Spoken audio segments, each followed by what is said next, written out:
Bien, buenas tardes, chicos, para todos. Buenas tardes, doctor. Buenas.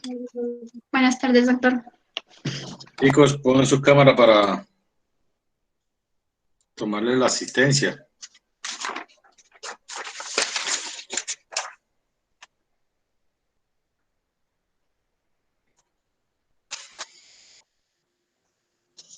Doctor, buenas tardes. Buenas tardes. Doctor, sí le voy a estar escuchando, no le puedo tener prendida la cámara porque estoy en el trabajo. Ya. Gracias. Irma Colimba. Irma Cristina Colimba. Lady Cornejo. Buenas tardes, doctor presente. Rosa Coput. Aquí, doctor, presente. Erika Vázquez. Presente, doctor, buenas tardes. Doc, mi cámara sí está encendida, solo que no sé por qué sale esa imagen ahí. Ya. Jenny Erazo. Presente, doctor. Mayra. Presente, doctor. Carmen Escobar. Presente, doctor. Laura Falcón. Presente. Presente, doc. Ya. Ale Fonte.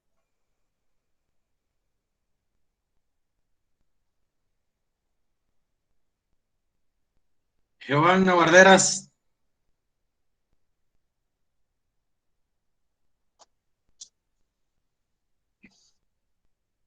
Giovanni Guerrero. Presente, doc. Brenda. Presente, doctor. Andrea Martínez.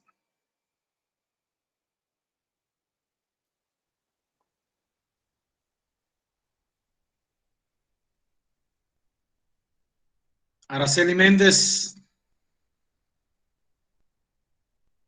Ella está en tesis, doc. Karen Morocho.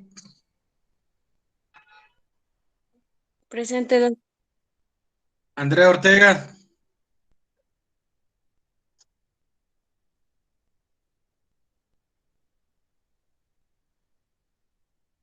Yuli Pantoja.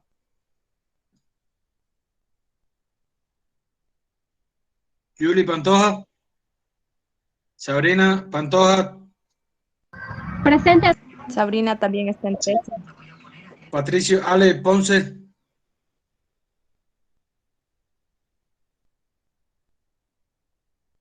Jessica Ponce.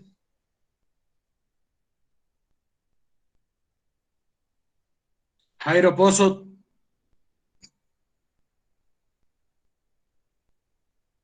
Doris Quinatoa.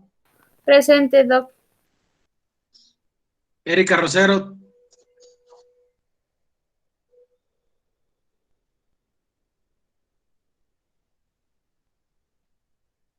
Flor Sánchez.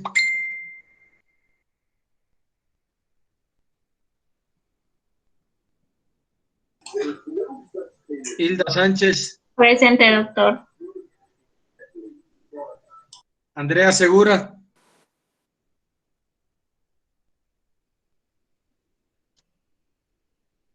Segundo Zópalo.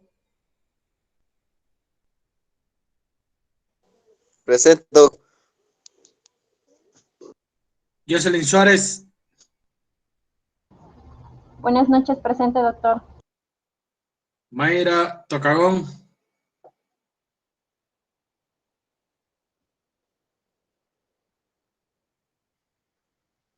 Carla Yepes.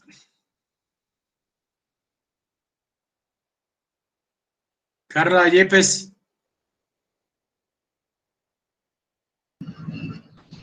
Presente, doctor. Adriana, tú no estás en el listado este del grupo 3, 4.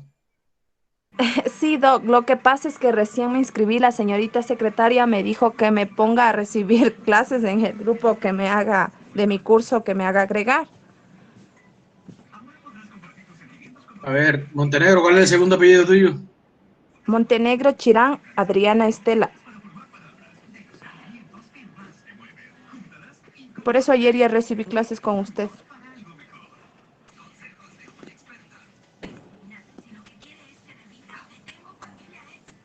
Ya. ¿Alguien faltó por mencionar?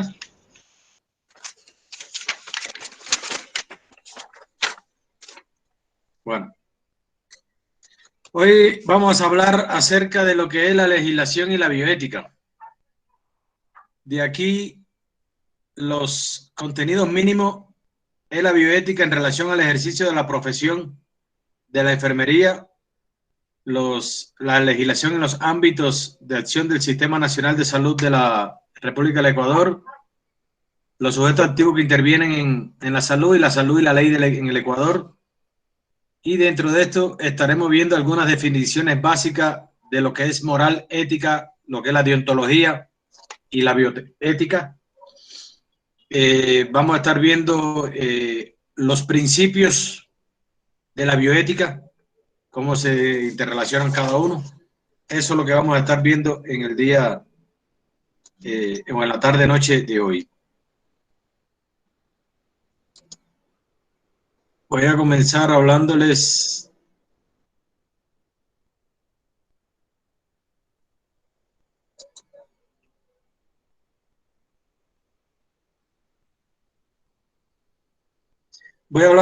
a irle hablando algunos aspectos de la bioética para caer en lo que es el concepto y otras cosas más que le traigo aquí. Ahí ven la diapositiva, ¿verdad? Bueno, la bioética va a ser es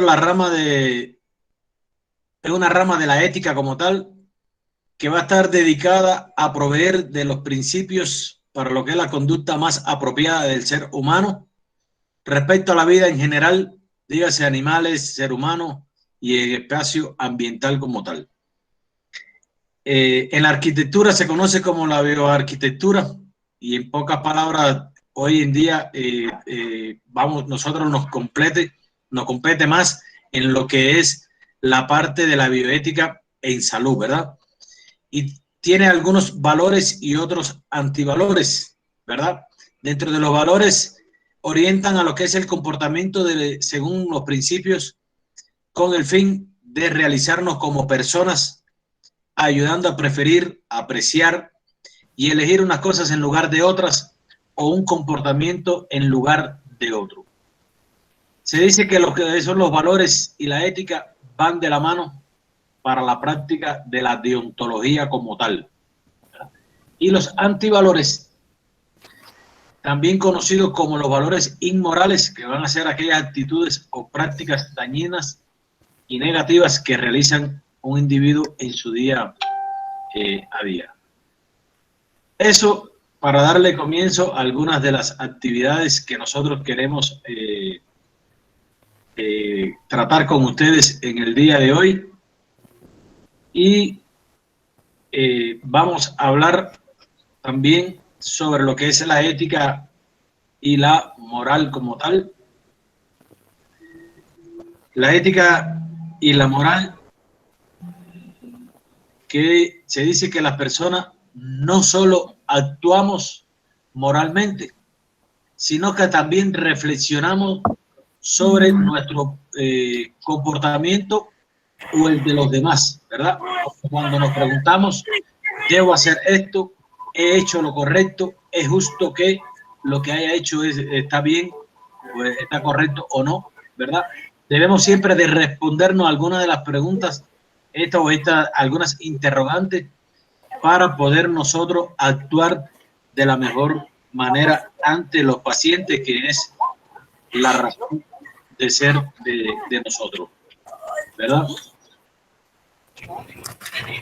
A ver, ese audio está puesto ahí. Pero no.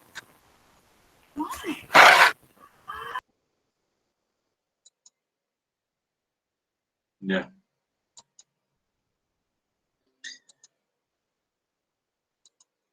La ética y la moral se dice que la ética va a ser el estudio filosófico de la conducta moral como tal. Se dice que la anterior inquietud humana por esclarecer su propio comportamiento moral dio lugar a lo que es la ética como disciplina. Y esta nace en Grecia clásica en el siglo IV, antes de nuestra era prácticamente, formando siempre parte de la filosofía. Entonces nos preguntamos, ¿qué es la ética como tal? Dentro de las características de la misma, nos dice cómo deben ser los hechos humanos, estudia siempre los valores y las normas morales que debemos de tener los individuos, determina en qué consiste la responsabilidad moral e investiga si existe libertad en la conducta humana y va a analizar siempre lo que es la obligación moral que debemos de tener cada una de las personas, de los individuos como tal. Y más aún nosotros, los profesionales de la salud, que debemos de regirnos por varios principios que vamos a estar hablando posteriormente. También es dentro de las características de la acción moral, se dice que es aquella acción que se realiza bajo un código o conjunto de normas y valores morales, ¿verdad? Los cuales determinan siempre lo que es considerado como moralmente bueno o malo. Y este código moral no puede ser impuesto por la sociedad a las personas, sino que debe ser elegido con libertad. Y esto va en dependencia de la capacidad de la voluntad humana para elegir y decidir. O sea, somos nosotros, los seres humanos, las personas, la que podemos elegir y decidir por nuestras condiciones como tal. Permiso un momentico, chicos.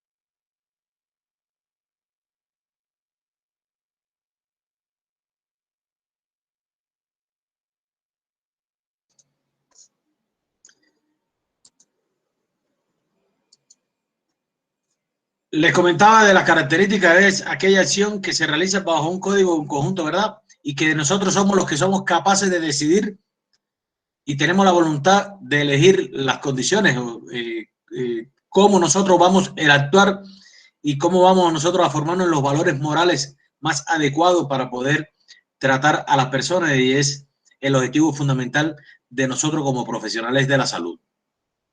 El hecho de ser libre cuando tú es de total importancia a la hora de ser valorada moralmente, y una acción porque si la realizo libremente, entonces soy responsable y estamos en la obligación de responder acerca de nuestros actos, ¿verdad? Independencia de lo que nosotros hagamos, nosotros siempre vamos a responder por los actos que hagamos. Y la moral de lo que hago y de lo que dejo de hacer como tal. Dado que las personas no viven aisladas, sino que son ciudadanos de una comunidad y no solo son responsables de sus propios actos y para consigo mismo, sino también de su repercusión en las personas con las que convivo, y por ello la moralidad también tiene una dimensión social. O sea, si nosotros no predicamos con el ejemplo, si nosotros no tenemos como profesionales una ética y una conducta formada en los mejores valores que podemos tener los seres humanos, entonces no vamos a implorar confianza con nuestros pacientes, ¿verdad? Si nosotros andamos mal vestidos, si nosotros hablamos incorrectamente a los pacientes, ¿verdad? Eso nos va a nosotros siempre a marcar en el ámbito profesional y social como tal.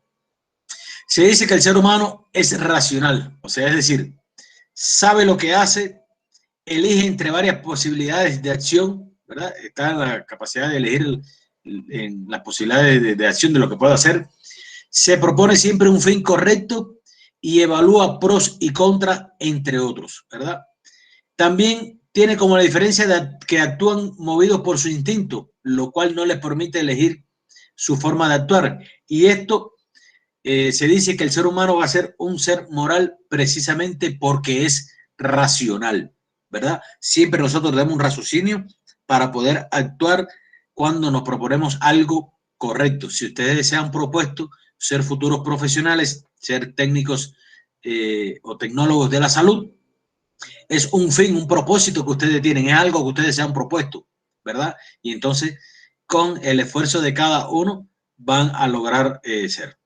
Los valores normales, morales, a la hora de actuar elegimos y decidimos que vamos a hacer de forma racional.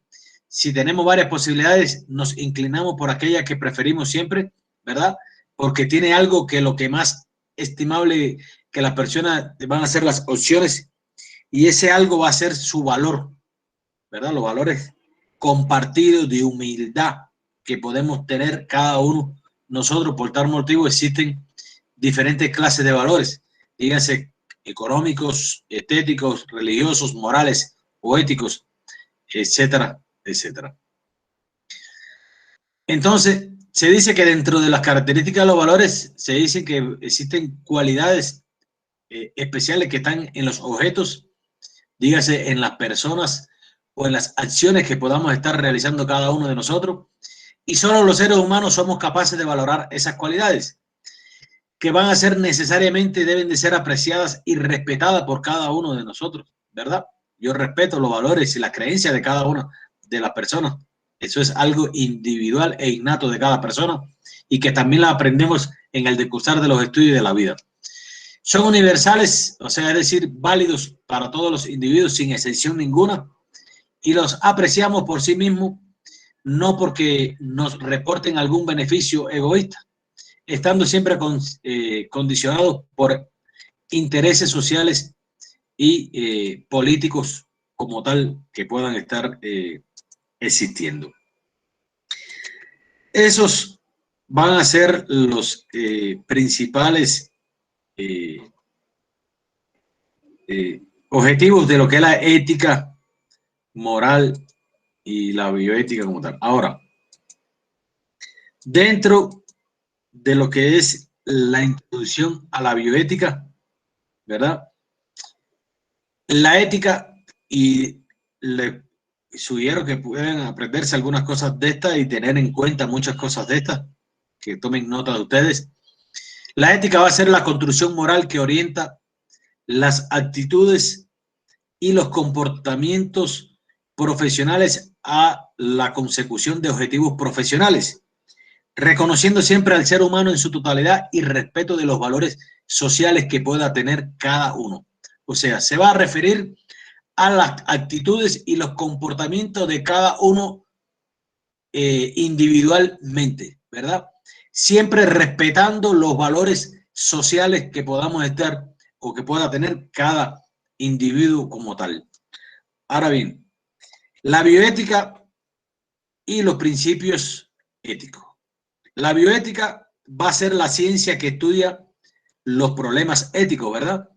Que surgen siempre en la aplicación de la ciencia y las técnicas en los ámbitos de la salud.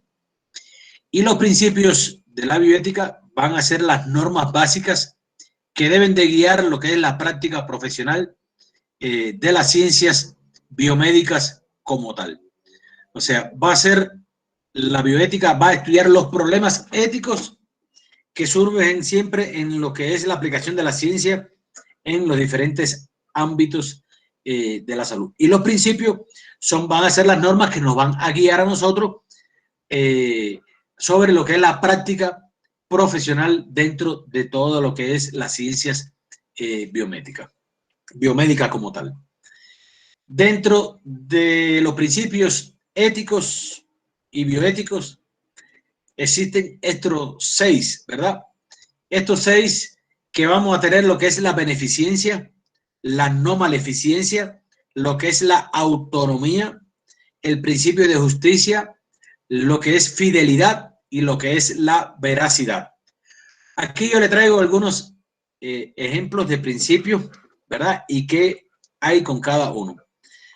Dentro del principio de la beneficencia, en resumen, es hacer el bien, o sea, es mantener la competencia y el desempeño profesional de cada uno de nosotros, ¿verdad? Dando una atención de calidad a nuestros pacientes, que es la razón de ser de nosotros como profesionales de la salud, y esto va a permitir de hacer el bien, y a eso es a lo que se refiere lo que es el principio de beneficencia. Este principio obliga al profesional de la salud a poner al máximo el empeño en atender a los pacientes, ¿verdad? De tal manera que pueda hacer el bien sobre esto, y es hacer lo necesario para mejorar la salud como tal. Es un principio ético básico que se aplica siempre al paciente, aunque también a las otras personas, ¿verdad? Dígase a la humanidad y las generaciones futuras que puedan venir como tal y que pueden beneficiarse de un avance médico particular. Y este principio ético, primero de las actuaciones médicas, va a ser el primer principio ético de todas las actuaciones médicas que nosotros podamos tener. O sea, es el primer principio. La beneficencia es el primer principio que tenemos que tener en cuenta, que en resumen es hacer el bien a los demás, ¿verdad? En el que se han fundamentado siempre los códigos médicos desde el código de Hipócrates hace unos cuantos años atrás. Ahora bien, la aplicación de este principio es muy compleja. Y ¿por qué? Porque lleva siempre a la ponderación de riesgos y beneficios, que no es fácil. Y depende esto de cada uno de los valores y los intereses de las personas afectadas como tal, de la jerarquización de los valores implicados y de la ponderación de las condiciones o consecuencias individuales y sociales que puedan existir en cada uno de nuestros pacientes.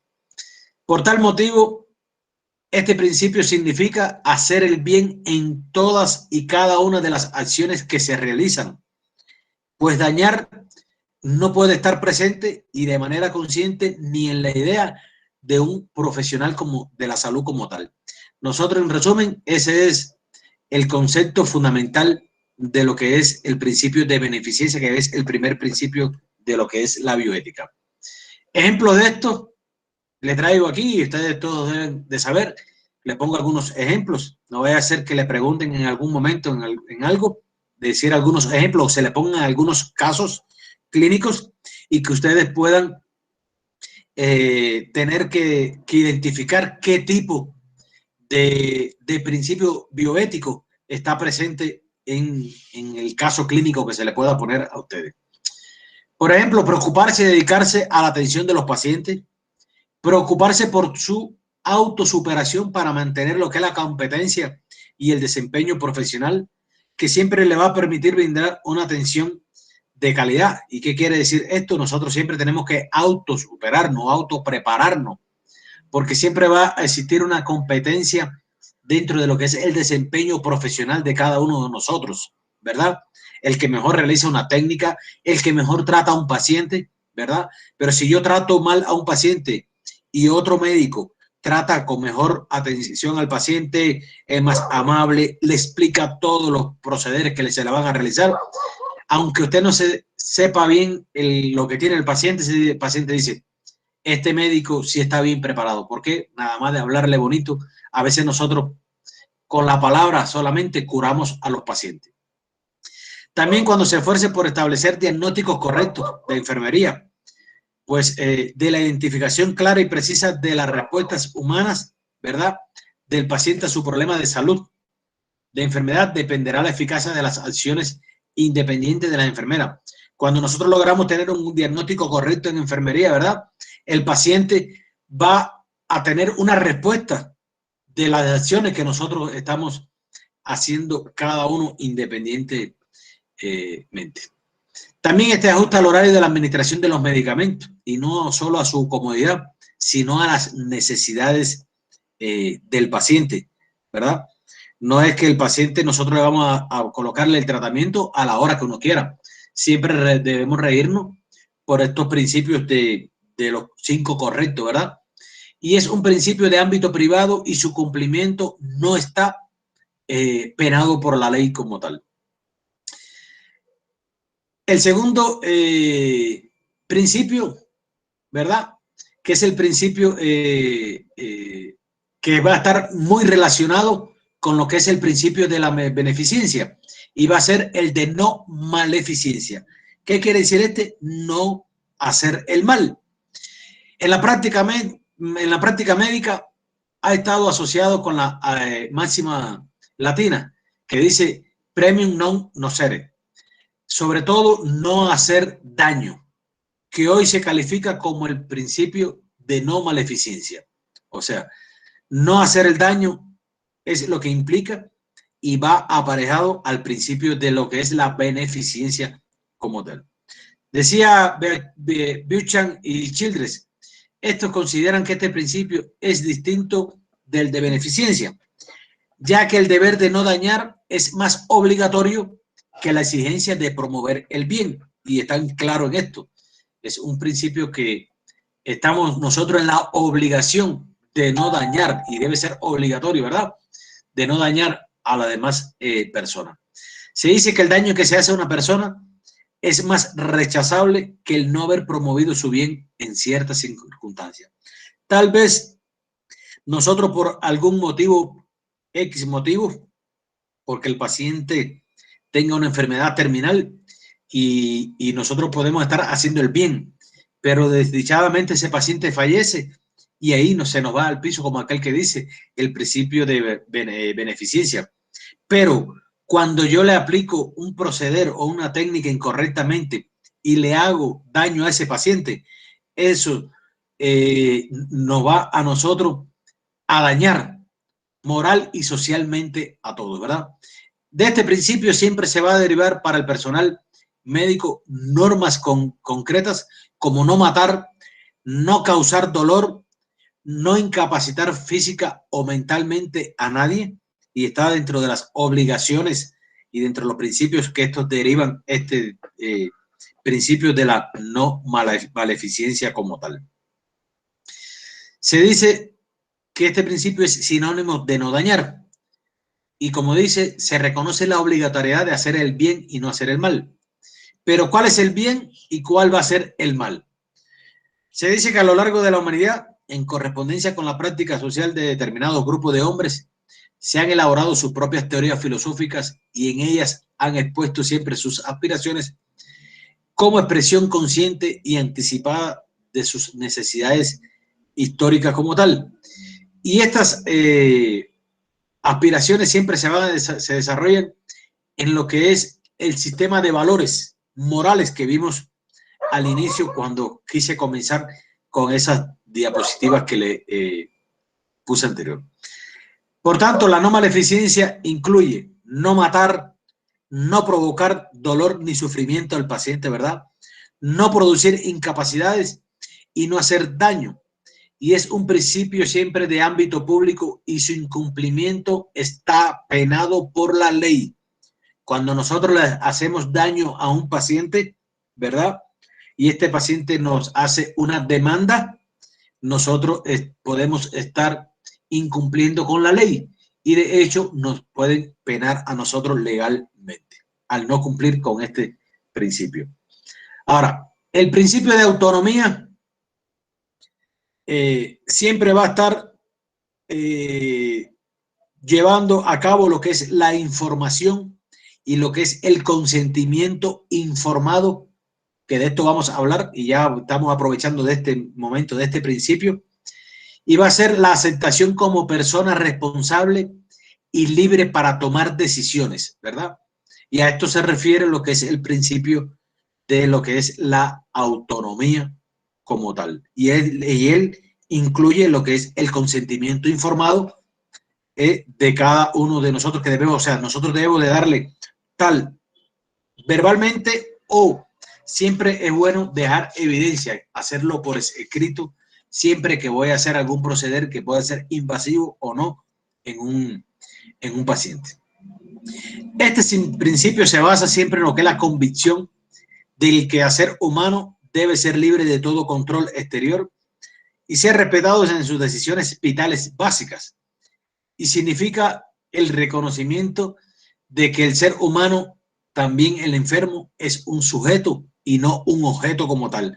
Por eso nosotros siempre decimos a ustedes que ustedes van a atender seres humanos, ¿verdad? No vamos a atender animales. Y por eso debemos de prepararnos correctamente. Porque aunque uno no quiera hacerle daño a un paciente, pero si estoy haciendo una técnica incorrecta y le provoco un daño al paciente que le pueda dejar secuela, por ejemplo, en una inyección intramuscular o en una inyección intravenosa, ¿verdad? Que causemos daño a ese paciente, que en el menor de los casos puede suceder hasta la muerte de ese paciente, ¿verdad? Eso nosotros vamos a ser penados por la ley. Sin embargo, el reconocimiento de este principio no significa que la decisión moral no tenga en cuenta el bien de los demás. Y la autonomía no significa automáticamente que el paciente haga o elija lo que él quiera. El paciente, aunque tenga su autonomía, tenga su consentimiento informado, tiene que cumplir con reglas e indicaciones que nosotros le damos a ellos como médicos y ustedes como enfermera, ¿verdad? Tienen que cumplir. No es que el paciente, no, yo no me voy a poner esto porque no me da la gana. No, usted lo firma, aunque tenga el consentimiento informado, pero nosotros muy gentilmente tenemos que lograr el convencimiento del paciente para lograr el objetivo de su recuperación, que es el objetivo fundamental de nosotros como médicos y enfermeros. Este también significa que en el terreno médico el paciente debe ser correctamente informado de su situación y de las posibles alternativas de tratamiento que se le podrían aplicar. Por ejemplo, yo como médico debo de explicarle siempre al paciente el diagnóstico que tiene y el tratamiento o posible tratamiento, porque tal vez nosotros siempre tenemos que tener más de un tratamiento para aplicarle a un paciente, porque tal vez ese paciente haga alergia a algún medicamento que yo le vaya a poner y para eso yo hago un interrogatorio, una anamnesis antes de comenzar a hacer el diagnóstico y el tratamiento del paciente, ¿verdad? Y entonces tengo que tener varias variantes de tratamiento y explicarle, no le voy a poner esto por esto, esto y esto. O le voy a poner este tratamiento, le podría poner esto otro, pero pienso que el más eficaz en este momento sería ponerle este tratamiento que le estoy indicando en estos momentos. Por las razones que este medicamento actúa directamente en esto, hace esto, y nosotros tener conocimiento ante todo de la enfermedad que tiene el paciente y del conocimiento de los medicamentos que le voy a administrar al paciente. ¿De acuerdo? En la misma línea significa que deben respetarse las decisiones del paciente competentes después de una adecuada información, ¿verdad? Y la conclusión más correcta del reconocimiento del principio de autonomía en el enfermero se centra en lo que es el llamado consentimiento informado, ¿verdad? Como pilar regulador de la relación entre los profesionales sanitarios y el enfermo como tal. Siempre tenemos que tener el consentimiento informado del paciente. Nunca se le olvide eso, chicos. Ahora, indiscutiblemente, siempre pueden surgir conflictos entre los principios de beneficencia y el de autonomía, ¿verdad? Beneficencia, que es hacer el bien, y de la autonomía, porque es el derecho que el paciente tiene de elegir por su tratamiento o por las condiciones, siempre y cuando se cumplan con lo que está establecido, no es que el paciente quiera hacer lo que él quiera. De hecho, el médico puede pensar que la decisión tomada por un paciente, en principio competente, no es la que más le conviene para su salud o para su vida. Y en estos casos puede tender a cuestionar la competencia del enfermo, ya que se piensa que un enfermo normal debe optar por la mejor o por lo más conveniente para su bien, ¿verdad? Puede ser que el paciente opte por lo bien, pero puede ser que el paciente esté equivocado, porque de hecho el paciente no es médico, ¿entiende? Tal vez el paciente sea médico o tenga algunos conocimientos. Hay muchos pacientes que nos topamos que independientemente de que no sean médicos, pero son personas que han estudiado mucho y están preparados en la vida y nos den algunos elementos que nos puedan convencer a nosotros. Pero nosotros tenemos que respetar eso, pero también tenemos que hacer cumplir con lo que está establecido en los diferentes tipos de principios. En cualquier caso, no podemos convertir en un absoluto lo que es el principio de autonomía. O sea, no se respetan las decisiones del enfermo, aunque sea competente, cuando son contrarias a las normas de la práctica profesional o a la ética del profesional médico, o se exigen recursos a lo que el paciente no tiene derecho, un derecho especial. Por eso, yo no puedo respetar la decisión del paciente cuando el paciente quiere que yo le cumpla con un tratamiento que no está en su derecho como tal especial, ¿verdad? O que no lo requiere como tal. A veces hay pacientes que llegan a la consulta y lo primero que dicen, me manda a hacer usted una tomografía del brazo. Un ejemplo. No, mi estimado, usted lo que requiere primeramente es hacer unos exámenes complementarios. De ahí le vamos a hacer una radiografía de la mano o del brazo, ¿verdad? Independencia del diagnóstico que tenga, yo entonces voy a tomar la decisión o la conducta a seguir va a ser, si no me da un diagnóstico certero, hacerle entonces una tomografía. No es que de entrada llega el paciente mandando a la consulta de que él quiere que le hagan esto.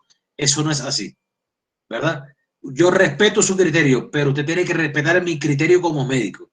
Y si no le gusta a ese paciente eso, pues que se retire y se vaya con otro médico que lo complazca. Nosotros no siempre estamos en la obligación de complacer a los pacientes. Siempre y cuando estemos nosotros dentro de las normas de la práctica profesional. Y siempre hablando con una ética profesional muy correcta, ¿verdad? Sin hacer sentir a las personas como tal. Ahora, uno de los principios que incorpora la bioética a la médica tradicional se define también como la aceptación del otro como agente moral responsable y de libre para tomar decisiones.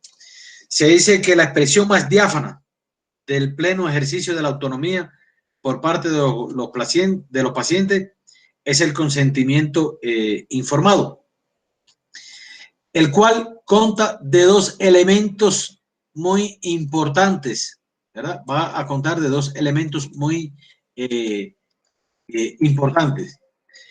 La información y lo que es el consentimiento. La información siempre se corresponde a nosotros, al profesional de la salud, y debe de incluir dos aspectos muy importantes. Uno va a ser el descubrimiento de la información que va a estar dosificada en correspondencia con lo que el paciente quiere realmente saber.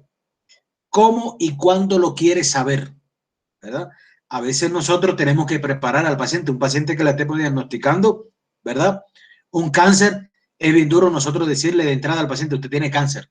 No, nosotros tenemos que preparar al paciente y a la familia antes de tomar la decisión de darle el diagnóstico este. Y lo otro es la información que sea comprensible, es decir, tomar en cuenta siempre la necesidad de utilizar un lenguaje claro y preciso a la hora de nosotros explicarle y decirle al paciente acerca del consentimiento informado. Tener en cuenta la información y el consentimiento de él, ¿verdad? En caso de un paciente que haya sufrido un accidente y requiera de un trasplante, por ejemplo, y el paciente está inconsciente o está en coma, está la familia entonces en el derecho de tomar la decisión por el paciente. Y en el caso de que no tenga ningún familiar, ¿verdad? Entonces la decisión la toma el médico ante estos casos, ¿de acuerdo? Siempre con sus respectivos testigos. El consentimiento siempre va a ser lo que es la competencia del paciente o de su representante moral. Va a ser familiar o legal, ¿verdad? Que pueden ser tutores, en el caso de menores de edad, o de abogados especialmente contratados para el caso como tal. Hay que hacerle llegar a los tutores, en caso que sea un menor de edad, el papá, la mamá o el que sea, o por quien sea reconocido ese niño, o a los abogados que estén contratados para el caso en tal motivo como tal. Y este consentimiento comprende también dos aspectos, y va a ser lo que es el consentimiento voluntario y lo que es la competencia. El consentimiento voluntario sin abusos paternalistas ni presiones autoritarias, ¿verdad? Y lo que es la competencia se va a estar desarrollando lo que es para el consentimiento tanto físico como psicológico como tal, ¿verdad? Hay que tener en cuenta esto, otro elemento como tal. Por tanto, el consentimiento informado Protege en primer lugar a pacientes y sujetos de experimentación, previendo siempre riesgos y daños posibles, pero también protege y beneficia a todos en la sociedad, incluyendo a los profesionales de la salud y las instituciones como tal. Cuando yo hago un consentimiento informado y que yo estoy experimentando algo con un paciente, ¿verdad? O una prueba diagnóstica que le esté haciendo a un paciente, eso nos protege a nosotros como profesionales y a las instituciones, ¿verdad? Porque si yo cometo una iatrogenia o cometo un error, ¿verdad? Una mala praxis, y nos vemos nosotros enjuiciados como profesionales, pero la institución también, ¿verdad? Socialmente la institución se daña y repercute en la sociedad. Entonces hay que tener siempre muy claro en lo que es el consentimiento informado. Por tanto, la autonomía va a ser la capacidad de las personas de deliberar sobre sus finalidades personales y de actuar bajo la dirección de las decisiones que pueda tomar. Todos los individuos deben de ser tratados como seres autónomos, ¿verdad? Y las personas que tienen la autonomía mermada tienen derecho a lo que es la protección. O sea, yo puedo tener el derecho a la protección, sea por un abogado, sea por cualquier institución legalmente asociado como tal. Eso es el principio de la autonomía. Pienso que con todas estas explicaciones que le he dado, que han sido bastante claras, lo entiendan como tal. Muy importante saber estos ejemplos y todos estos principios de la bioética como tal. Ahora, dentro de otro principio está el principio de la justicia. Y esta siempre va a ser lo que es una justicia distributiva, ¿verdad? En ella se va a ver lo que es la distribución equitativa de bienes. En este principio de justicia va a haber una distribución equitativa de bienes y va a estar relacionado en dar a cada quien lo suyo y lo necesario, ¿verdad? Si a mí me toca que me den paracetamol, hay que darme paracetamol. No es que yo tengo que darle paracetamol y otra cosa que no lo requiera como tal el paciente, ¿verdad? Debe de ser una distribución equitativa.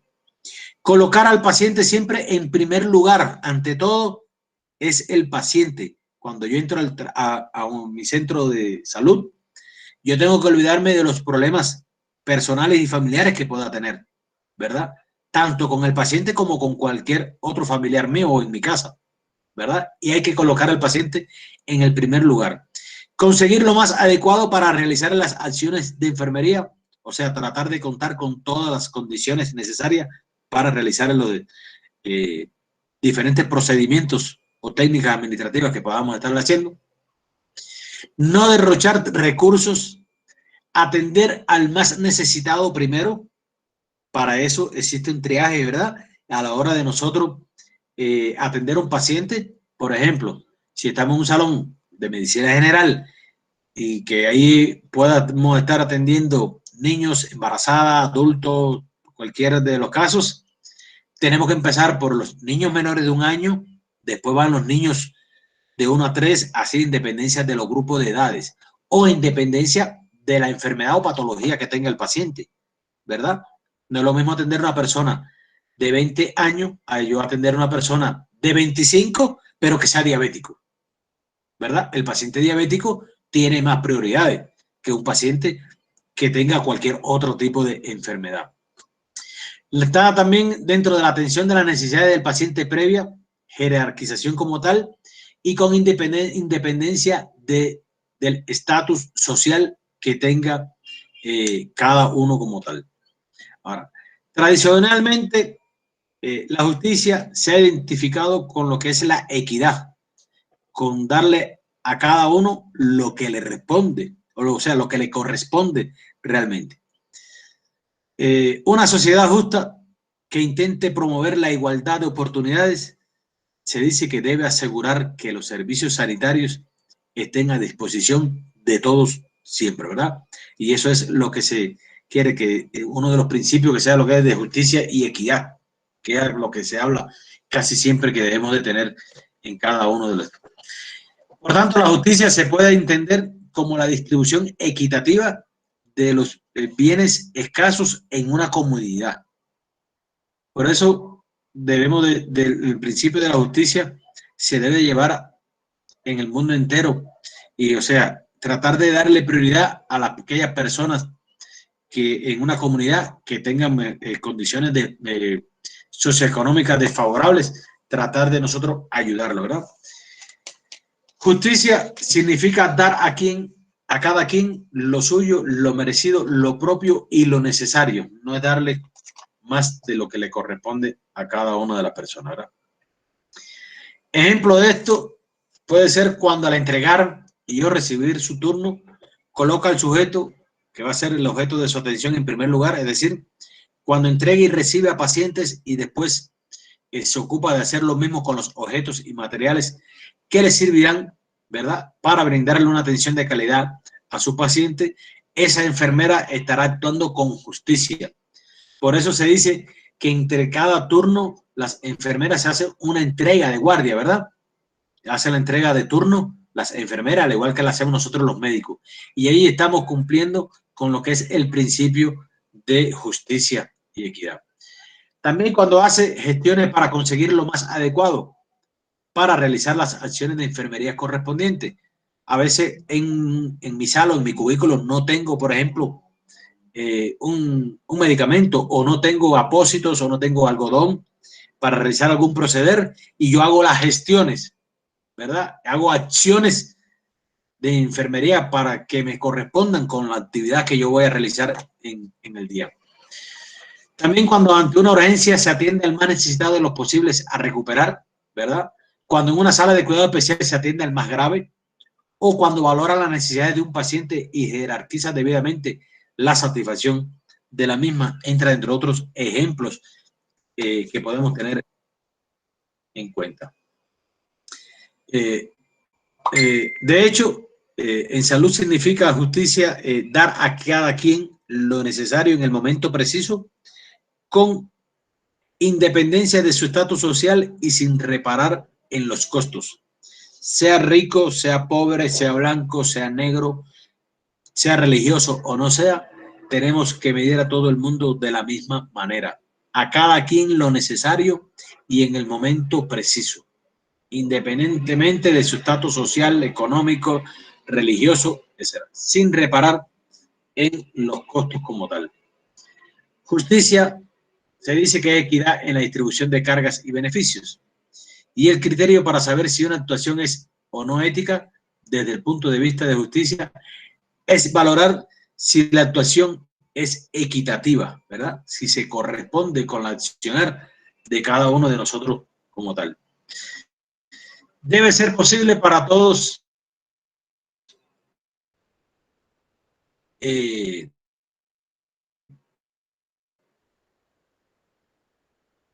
rechazo por cualquier motivo, y es también un principio de carácter público y legislado. Disculpe. Yo puedo tener problemas con cualquier X paciente en la calle, pero llega a mi centro de salud y yo tengo que atenderlo independientemente, aunque no me lleve con esa persona y haya sido mi enemigo. Y a esa persona es a la que mejor debo de atender yo. Fíjense.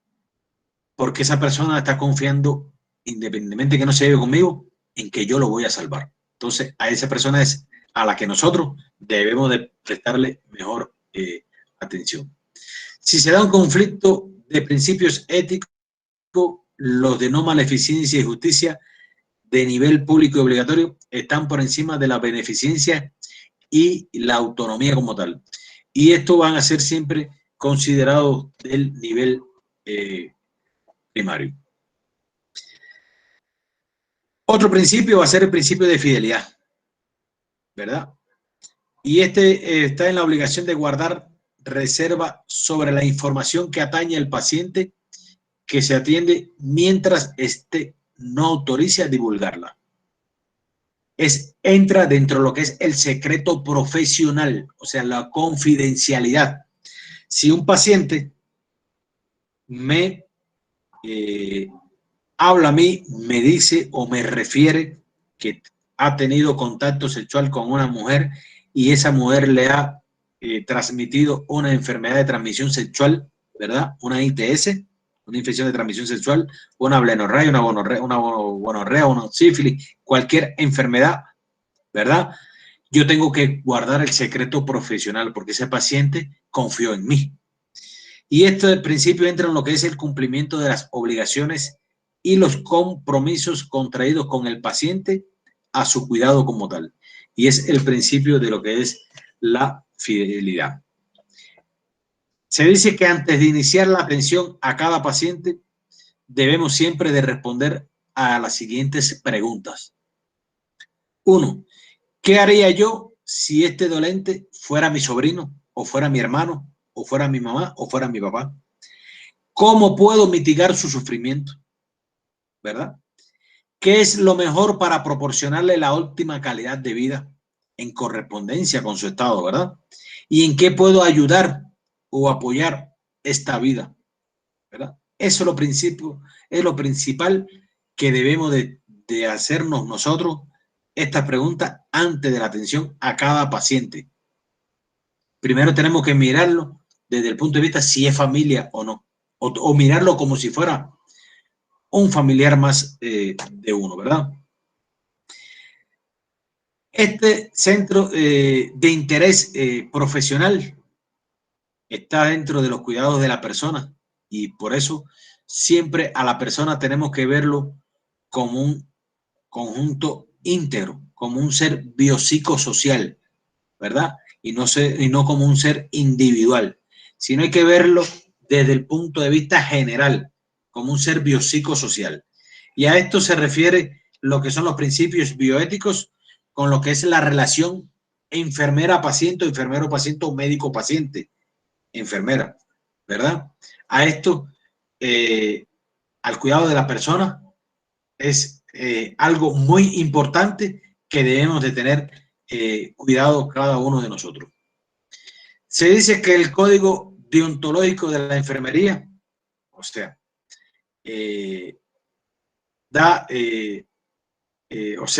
la enfermera y el ser humano y lo que es la enfermera y el ejercicio profesional nos van a crear nosotros como la enfermería y la sociedad en general, ¿verdad? Porque las actuaciones de nosotros pueden repercutir en la sociedad como tal. Ahora, dentro de los códigos deontológicos de las enfermerías de un país, ¿verdad? Se dice que los enfermeros han de enfatizar siempre de manera prioritaria dentro de su ejercicio profesional. Y aquí está lo que es la responsabilidad profesional, ¿verdad? Lo que es la participación activa de nosotros como tal, como enfermeras y enfermeros, dentro de los principios de la ética profesional, ¿verdad? Y sobre el respeto por los derechos humanos, sobre el derecho a los respetos humanos. Por eso, lo que es la deontología. La deontología va a ser las ciencias de los deberes o la teoría de las normas morales que debemos tener nosotros, ¿verdad? O sea, existe un código de decálogo de lo que es la ética y se dice que es respetar y cuidar la vida y los derechos humanos, manteniendo siempre una conducta honesta y leal en el cuidado de las personas, ¿verdad? Proteger siempre lo que es la integridad de las personas ante cualquier afectación, otorgando siempre los cuidados de enfermería libre de riesgos como tal. Mantener siempre una relación estrictamente profesional con las personas que atiende, ¿verdad? Aunque sea amistad de nosotros, sea amigo de nosotros, cuando existe la relación entre médico-paciente, para lograr una buena relación médico-paciente, tú podrás ser mi mejor amigo, demás, pero cuando yo estoy sentado en mi buró, en mi escritorio o en mi consulta, usted es paciente y yo soy médico. Si usted está hospitalizado, usted es paciente y yo soy el enfermero, ¿verdad? Y esto siempre sin distinción de raza, sin distinción de clase social, sin creencia religiosa y sin preferencia política. Sea de la preferencia que sea política, a nosotros no nos incumbe eso. Nosotros tenemos que atender a todas las personas de igual manera, de igual manera. Y hoy en día no se ve así. Hoy en día la gente que tiene dinero se atienden mejor, ¿verdad? Y entonces no puede ser hoy. Ahora, asumir siempre la responsabilidad como miembro del equipo de salud, enfocando siempre los cuidados hacia lo que es la conservación y lo que es la prevención del daño, y ahí están moviendo todos los principios de bioética anteriormente hablados. Guardar el secreto profesional, ¿verdad? Observando los límites del mismo ante riesgo o daño a la propia persona o a terceros como tal.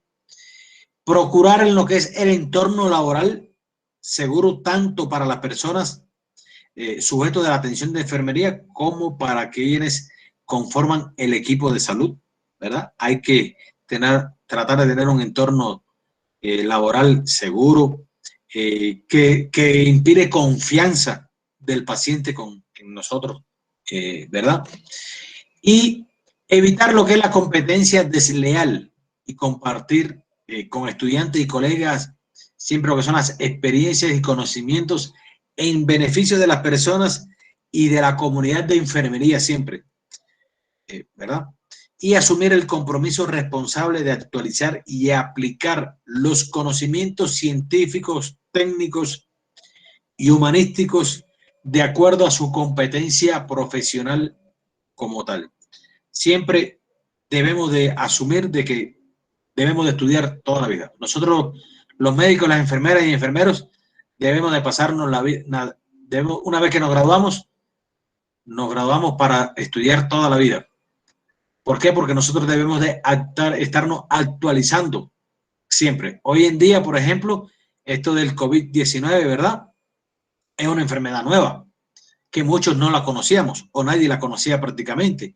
Han ido surgiendo protocolos. Al inicio tenían un protocolo de actuación primeramente, pero han ido surgiendo cosas y han ido surgiendo protocolos nuevos. Pero esos protocolos nuevos, para yo poder atender a una persona que tenga COVID, yo tengo que autoprepararme y tener los conocimientos mínimos para yo poder darle un seguimiento correcto a ese paciente, para evitar después una posible demanda, ¿verdad? O una actuación negativa del paciente contra mi persona, ¿verdad? Entonces, tenemos siempre que estar en un constante actualización de nuestros conocimientos. Y también pugnar por el desarrollo de la profesión y dignificar siempre su ejercicio y fomentar siempre la participación y el espíritu de grupo para lograr los fines profesionales. Debemos de trabajar en grupos, en equipos siempre, para poder lograr los mejores objetivos que va a ser lo que la realización de nosotros en el bien hacia los pacientes. Hasta ahí, chicos, esos son lo que es los principios de la bioética. Le hice un resumen ahí de lo que es consentimiento informado, ¿verdad? Hablamos de consentimiento informado, de los principios de bioética, de los decálogos de los principios éticos que tenemos que tener, de los 10 principios éticos que debemos tener, que esto le dan respuesta a los 6 principios bioéticos, ¿verdad? Y esto es muy importante porque le puede salir a ustedes algún caso clínico que ustedes le pongan en una evidencia de qué principios bioéticos se ve afectado en ese paciente, ¿verdad? Entonces tienen que ustedes al menos aprenderse eso. Fíjense, eso yo lo estuve buscando y creo que son unas diapositivas que están bien concretas y le explica cada uno de los principios con ejemplos para que sea entendible por ustedes. ¿Oyeron? Para que sean lo más entendible posible por ustedes también. Ahora,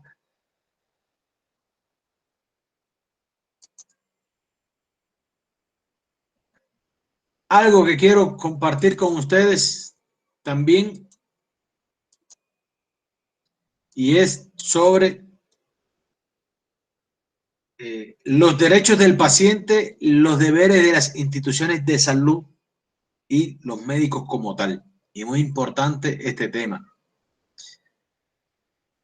Existen cuerpos legales que van a estar dados por la Declaración Universal de los Derechos Humanos, por la Constitución de la República, por Ley de Derecho y Amparo al Paciente en situaciones de emergencia, y lo que es la ley orgánica de salud que tenemos que tener presente como cuerpos legales en salud pública como tal, ¿verdad?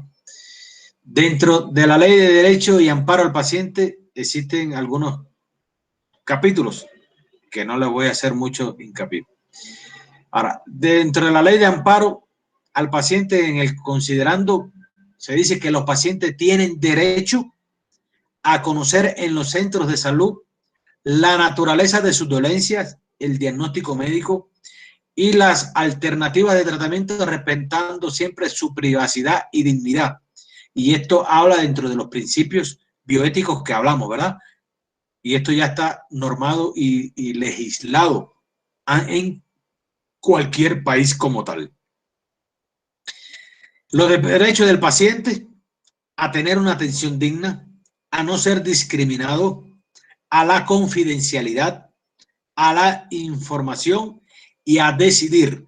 Y estos derechos del paciente nos dan respuesta también a los principios bioéticos, ¿verdad? Cuando nosotros cumplimos con los principios bioéticos, le estamos dando respuesta a los derechos que tiene el paciente como tal.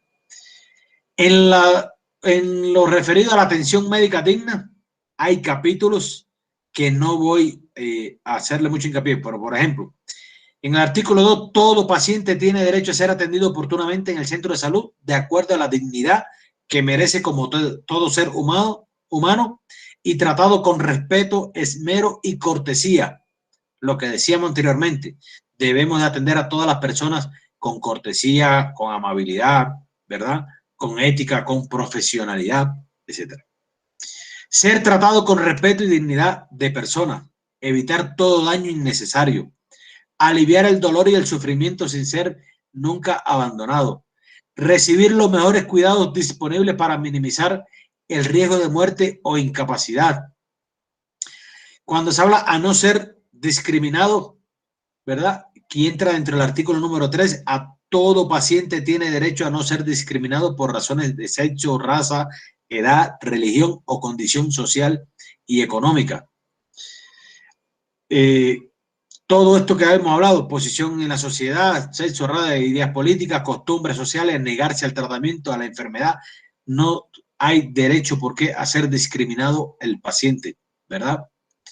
A lo que es la confidencialidad, tiene el derecho a que la consulta, examen, diagnóstico, discusión, tratamiento y cualquier tipo de información relacionada con el procedimiento médico a aplicársele tenga el carácter de confidencialidad. No tengo por qué contarle a nadie, ni a mis compañeros de trabajo, y menos cuando salgo del trabajo a cualquier otra persona. Ni en mi casa, ni a mi esposa o esposo ustedes, o a hijo, hija, hermano, ni amigos, ni a nadie tengo por qué contarle el procedimiento ni el diagnóstico que pueda tener un paciente o el examen físico que le hice. Porque se ha visto el caso de médicos y enfermeros que hacen un examen físico ginecológico y salen hablando de la paciente. Porque la paciente tiene esto, o la paciente le vi esto otro. O tiene un tatuaje en la espalda, o tiene esto. Eso no se debe decirle a nadie. Y entra dentro de lo que es el respeto y está dentro de lo que es el principio de confidencialidad, ¿verdad? Proviene del juramento hipocrático, lo que en el ejercicio de la profesión y aún fuera de ella viere u oyere acerca de la vida de las personas y que no deba alguna vez ser revelado, callaré considerándolo secreto. Y eso es una declaración de Ginebra. Guardar y respetar los secretos a mí confiados. ¿Por qué? Porque esa persona confió en mí como profesional, como médico, ¿verdad? Circunstancia en la que se puede violar el secreto. Dígase, un peritaje médico legal, menores de edad a los padres, es a la persona que tengo que decirle, ¿verdad? En publicaciones, en investigaciones, en certificados, en enfermedades de denuncia obligatoria, ahí es cuando yo puedo violar el secreto profesional, ¿verdad? En esas instancias, única y exclusivamente. Dentro de los derechos del paciente tiene lo que es el consentimiento informado, que hablamos de lo que es el derecho a la información y el derecho a decidir, ¿verdad? Cada paciente. Ya hablamos de lo que era el derecho a la información, el derecho a decidir, también lo hablamos en los principios bioéticos, que no me voy a detener en esto. Sobre la ley orgánica de salud, tampoco, ¿verdad? No pienso que ustedes les salgan sobre lo que es la ley orgánica de salud. Solamente ustedes la pueden leer y tener una idea como profesionales de la salud que van a hacer, pero no pienso que a ustedes les salga eso en ningún examen como tal. Eso no creo que la ley orgánica como tal le vaya a estarle saliendo a ustedes dentro de esto.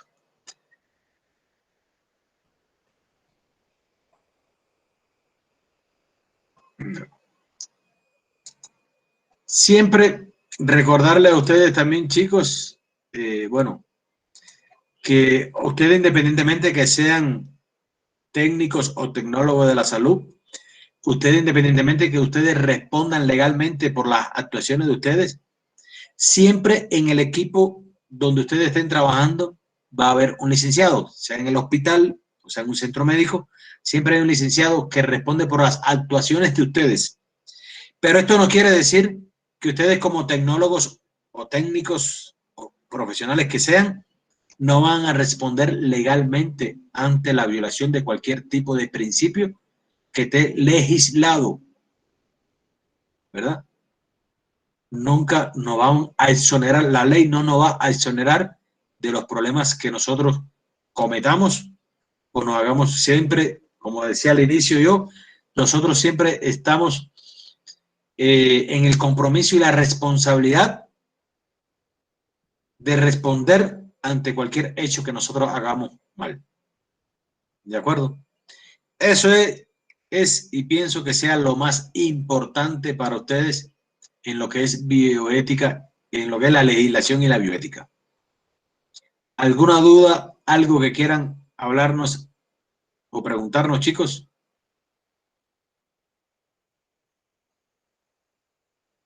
¿Nada? ¿Están claros todos? ¿Dudas? Miles. Una, que deben de aprenderse ustedes lo que son los principios, deben de sabérselo.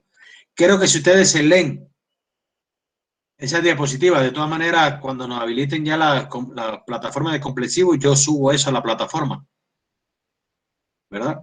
Y ahí pienso que ustedes puedan tenerlo y revisarlo y aprendérselo como tal.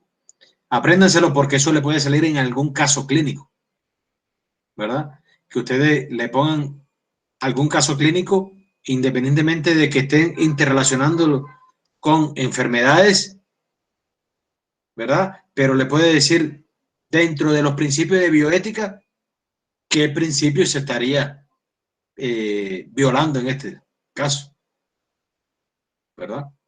Eso puede salirle también. Un ejemplo, que le voy a poner un ejemplo. Una paciente de 70 años de edad, se me ocurre esto. Bueno, le voy a inventar yo. Una paciente de 70 años de edad que acude a consulta, ¿verdad? Por presentar incontinencia urinaria. Por presentar incontinencia urinaria, que al examen físico, cuando yo le realizo examen físico ginecológico, constato de que la paciente presenta un recto cestocele, que eso no es más que una hernia vaginal. Cuando hay hernias vaginales que se llaman cestoceles o rectocetoceles, que cuando la cara anterior del útero, del cuello del útero, sale hacia afuera, ¿verdad? Y provoca una hernia. Se va a la paciente y yo le indico todo lo complementario. Viene otro paciente y me pregunta, ¿qué tenía Victoria? ¿Qué tenía?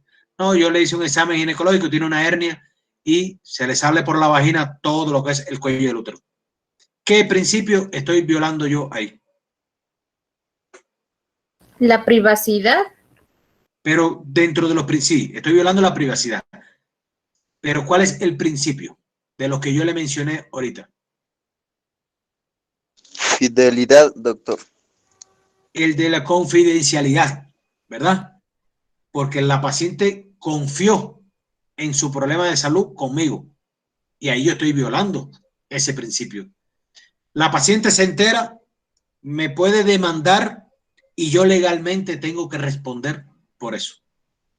Entonces, es un ejemplo hipotético que le estoy diciendo, me ocurrió ahorita, pero le puede salir otro tipo de, también, de lo que es el principio de beneficencia, ¿verdad?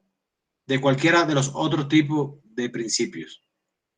O el de la no maleficencia, porque el principio de beneficencia no está legislado, pero sí el de mala no deficiencia, ese sí. ¿Algo más, chicos, que quieran ustedes saber o que tengan algo, chicos? ¿Nada? Otro ejemplo, Doc. ¿Eh?